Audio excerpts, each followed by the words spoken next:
Emeka buy cough syrup yesterday because cough wan kill am every time.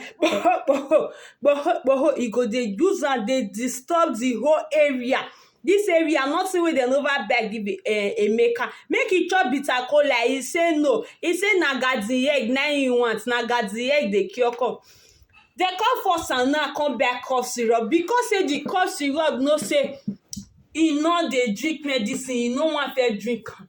Na so the cough medicine now e go dey dance azoto, e go dey dance azoto. I don hit my hand for door because of Emeka. E go dey dance azoto, e dey dance azoto because of Emeka for inside im belle. The cough run, e enter gate, e run. Now Emeka say im wan fight me wey tell am make e chop bitter kola wey no be me give am cough syrup. Now I don beg garden egg take beg am o.